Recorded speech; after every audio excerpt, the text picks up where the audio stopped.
हुए 84,000 ऋषियों सहित शौनकादिक ने सूत जी से पूछा कि जिसे करने से मनुष्य मनोवांछित फल प्राप्त कर सकता है, ऐसा व्रत या तप कौन सा है, आप कहिए। तब सूत जी महाराज बोले कि एक बार श्री नारद जी ने विष्णु भगवान से ऐसा ही प्रश्न किया था।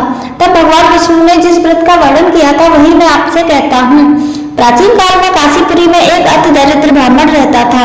वह भूख प्यास से व्याकुल हो भटकता रहता था। एक दिन उसकी व्यथा से व्याकुल हो भगवान विष्णु ने बूढ़े ब्राह्मण के रूप में प्रकट होकर उस ब्राह्मण को सत्यनारायण व्रत का विस्तार पूर्वक वर्णन सुनाया और अंतर्ध्यान हो गए।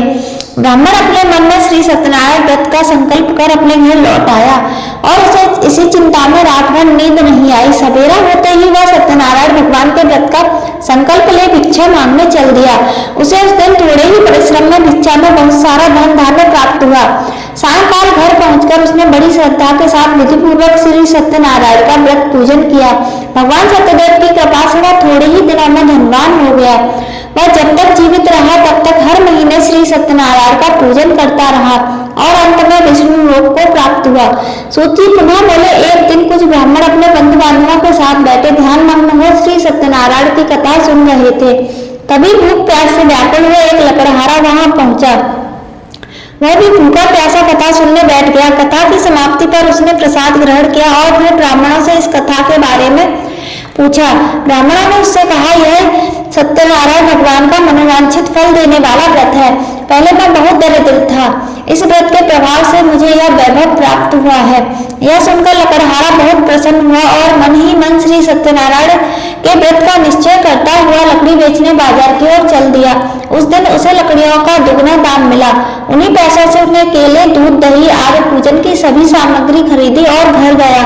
घर पहुंचकर उसने अपने परिवार और पड़ोसियों को बुलाकर श्री सत्यनारायण का विधि पूर्वक पूजन किया। भगवान की कृपा से वह थोड़े ही दिनों में धनवान हो गया।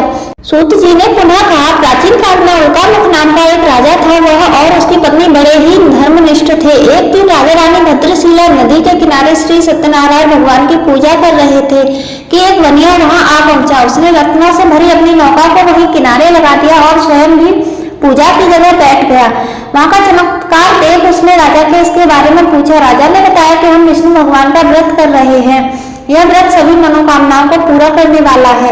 राजा के वचन सुन और प्रसाद पाकर वनिया अपने घर चला गया। वहां उसने अपनी पत्नी को इस व्रत के बारे में बताया और संकल्प लिया कि मैं भी संतान होने पर इस व्रत को करूंगा। उसकी पत्नी का नाम लीलावती था। सत्यदेव की कृपा से वह कुछ ही दिनों में गर्भवती हो गई और 10वें महीने में उसने चंद्रमा के मुख के समान सुंदर कन्या को जन्म दिया। उसका नाम कलावती रखा गया। चंद्रमा की कलाओं के समान वह कन्या नित्य प्रतिदिन बढ़ने लगी।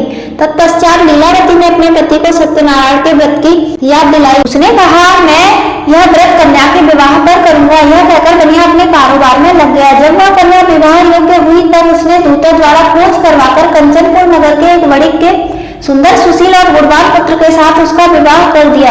फिर भी बनिया ने श्री सत्यनारायण का व्रत नहीं किया, जिससे भगवान अप्रसन्न हो गए। कुछ दिनों बाद बनिया अपने दामाद को ले समुद्र के किनारे रत्नपुर नगर में व्यापार करने लगा।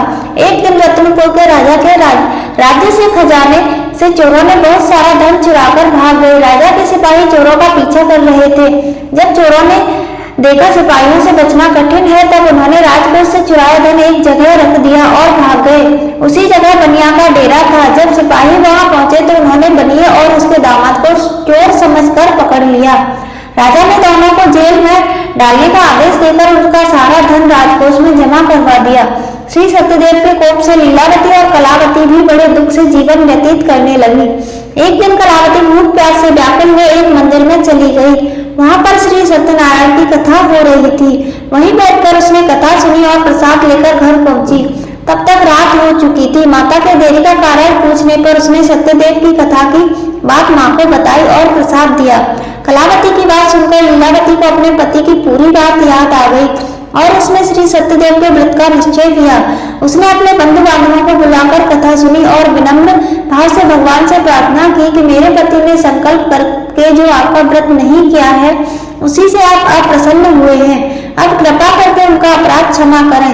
लीलावती की प्रार्थना से श्री सत्यदेव प्रसन्न हो गए और उसी रात उन्होंने राजा चंद्रदेव को स्वप्न में दर्शन देकर कहा कि प्रातः काल होते ही दोनों बनिया को छोड़ दो और उनका सारा धन उन्हें लौटा दो, वरना पुत्र पौत्र सहित तुम्हारा सब राज्य नष्ट हो जाएगा।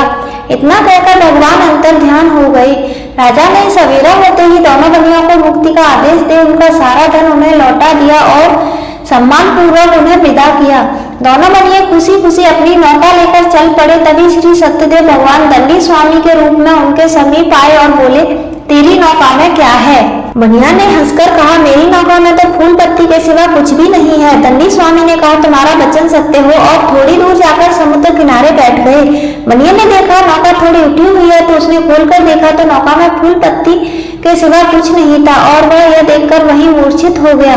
तब दामाद ने कहा, इस प्रकार शोक करने से कुछ नहीं होगा, हमें उन्हीं दंडी स्वामी के पास जाना चाहिए, यह उन्हीं के वचन से हुआ है, उनसे चलकर प्रार्थना करेंगे तो सब ठीक हो जाएगा। दामाद की बात सुनकर बनिया दंडी स्वामी के पास पहुंचा और उनके चरणों में गिर पड़ा और बार बार उनसे क्षमा मांगने लगा। उसकी विनम्र प्रार्थना से प्रसन्न हो दंडी स्वामी ने उन्हें इच्छित वरदान दिया और अंतर ध्यान हो गए। बनिया ने नौका के पास जाकर देखा तो वह पहले की तरह रत्नों से भरी हुई थी। तब उन्होंने वहीं पर भगवान सत्यनारायण का व्रत किया और कथा सुनी, फिर घर की ओर चल दिए। अपने नगर के समीप पहुंचने पर बनिया ने लीलावती को अपने आने का समाचार भिजवाया। लीलावती उस समय श्री सत्यनारायण की कथा सुन रही थी। उन्होंने अपनी पुत्री से कहा, तुम्हारे पिता और पति आ गए हैं, मैं उनके स्वागत के लिए चलती हूँ, तुम भी प्रसाद लेकर नदी तट पर पहुंच जाना।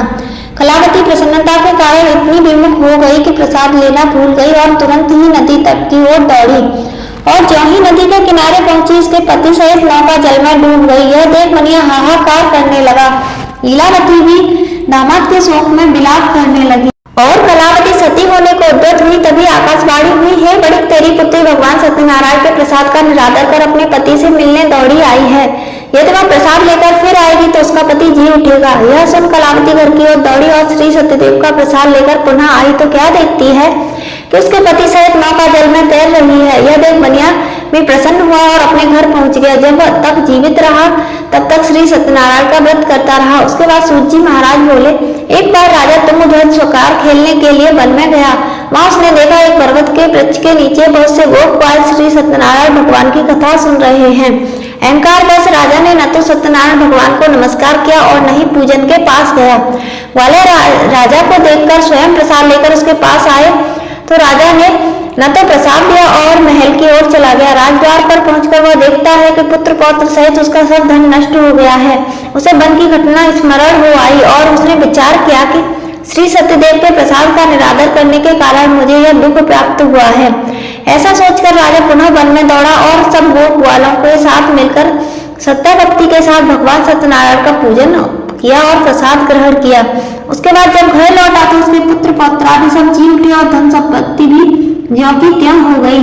तब से राजा जीवन भर समय समय पर श्री सत्यदेव का व्रत और पूजन करता रहा। बोलिए श्री सत्यनारायण भगवान की जय। इस प्रकार भगवान श्री सत्यनारायण की कथा पूर्ण हुई। कथा सुनने वाले और सुनाने वाले दोनों का भला। यदि वीडियो पसंद आई है तो कमेंट में जय श्री सत्यनारायण अवश्य लिखें। आप सभी का हार्दिक धन्यवाद। हरि बोल हरि बोल हरि हरि बोल हरि बोल।